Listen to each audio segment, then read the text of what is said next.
Did y'all catch this little gem from SNL last weekend? We're not here to intimidate, racially profile, or violate anyone's rights. So again, what are we looking for? Epstein Files? Nope. We actually just released those to distract from this, which is ironic because we did this to distract from those. So, in the US, we get distractions to distract us from the distractions. But do you know who is not averting their eyes from Epstein? The Brits. But I think we have entered the final stage of the Starmer premiership.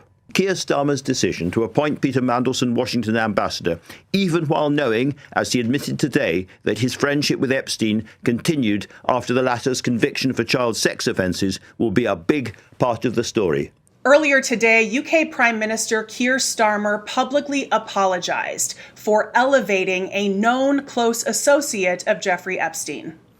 I am sorry.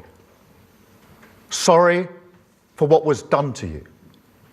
Sorry that so many people with power failed you. Sorry for having believed Mandelson's lies and appointed him. Starmer appointed Peter Mandelson as the ambassador to the U.S. in December of 2024. And although Trump has denied even knowing Peter Mandelson, here's a photo of them in the Oval Office. And of course, December of 2024 was long after everything was known about Epstein, including Mandelson's relationship with him. But now that more details have been publicly released, Starmer may not survive the backlash. Watching Starmer publicly apologize felt so foreign to me, and I hope you will pardon my pun. But as an American, admittedly, I took some comfort in seeing him at least take a little bit of accountability, because it's way more than we have seen from leaders here in the United States. Arguably the person who has faced the most consequences for the crimes they allegedly committed with Jeffrey Epstein is formerly known as Prince Andrew. He was publicly thrashed by his brother, King Charles, stripped of his titles, his royal duties, and he's also recently moved out of his royal residence.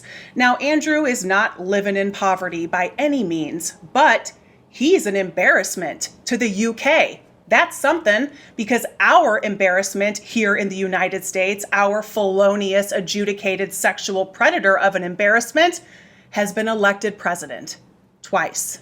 But in the UK, very few seem to be willing to forgive Starmer for his willful blindness when it comes to Mandelson. And before we get into the meat of the story, make sure you subscribe to Raw America. We just hit 50,000 subscribers this week, and we would love for you to join this growing community. You don't want to miss a moment of this team's coverage. UK Prime Minister Keir Starmer addressed Parliament today after stunning new details of Peter Mandelson's relationship with Jeffrey Epstein were revealed in last week's document dump from the US Department of Justice. And in recent days, serious allegations and serious evidence has emerged concerning Mandelson's conduct, including his relationship with Epstein, a convicted sex offender. It had been publicly known for some time that Mandelson knew Epstein, but none of us knew the depth and the darkness of that relationship. What has come to light has raised serious questions.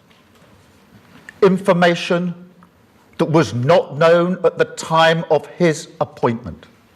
The information now available makes clear that the answers he gave were lies. He portrayed Epstein as someone he barely knew. And when that became clear, and it was not true, I sacked him. Such deceit is incompatible with public service.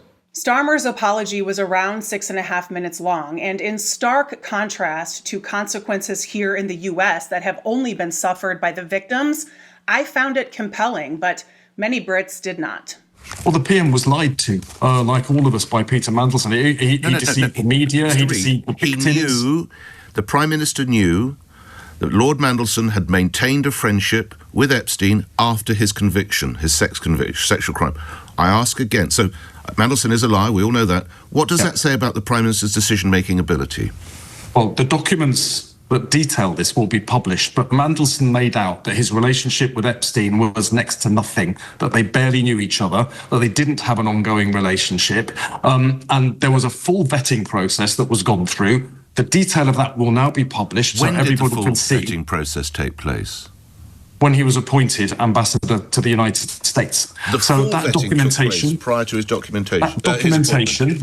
That documentation will now be published. When the Prime Minister found out the truth, he sacked Peter Mandelson as the UK's ambassador. I'm sorry. He phoned him up at 5 a.m. in the morning and kicked him out of the job. But and that was a Mr. Reid, decisive action, the right thing to do. Mr. Reid, this is supposedly a forensically skilled barrister who stands in the House of Commons and says to about someone, he lied and lied and lied and lied. He's a barrister. His whole skill set is to find out when people are lying in the court. Why is he unable to do that with such crucial appointments?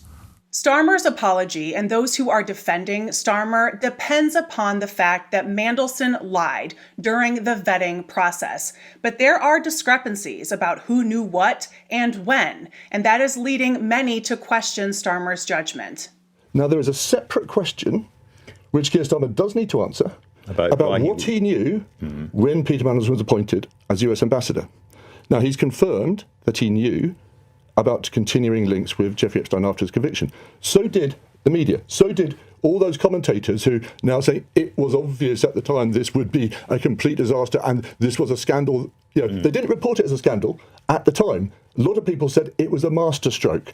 And that's why I say this. I didn't say it was a masterstroke. No, but he didn't point to Epstein. And I didn't point to Epstein, but I did say a scandal will happen because with Peter, it always does. I agree. And I've known Peter Mandelson for more than 30 and that's years. what Keir Starmer should have known I was too. a junior reporter in the Hartlepool Mail. I can tell you it wasn't a particularly pleasant experience. Right, so I've known him a very long time.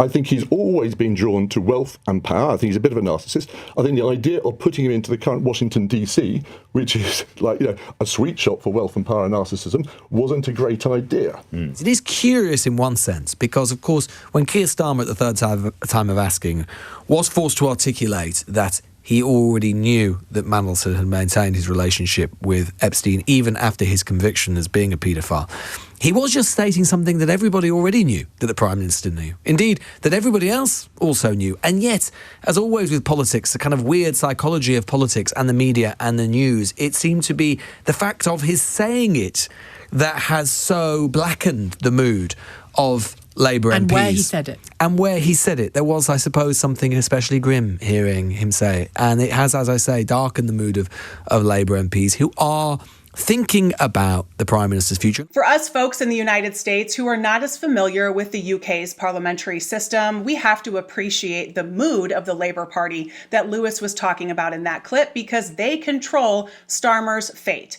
He is the Prime Minister and the head of the Labour Party because the party put him there, and they can take him out. As this story unfolds, it's becoming clearer that Starmer is not blindsided because Mandelson was so good at lying. He is blindsided because he's being forced to take public accountability for knowing who Mandelson really was long before Friday's document dump. And while Starmer's knowledge is becoming clearer, his future with the Labour Party remains muddy. He has said he will not resign, but will the party sack him like he sacked Mandelson? Time will tell. Important to remember that Keir Starmer is not being accused of being a friend or an accomplice of Jeffrey Epstein, but just of enabling and elevating someone who was. And watching all of this from the other side of the Atlantic, seeing that he may face consequences for that enabling behavior, while the guilty parties here in the States are skipping around getting elected president, it's breathtaking. This team at Raw America remains committed to digging deep and giving you those raw details of the story you may not find anywhere else. So make sure you subscribe. And before you go, leave a comment and share this video with someone in your life, because that's how we keep growing this community and keep the conversation going. I am Corinne Straight for Raw America. Thank you for watching, and I'll see y'all next time.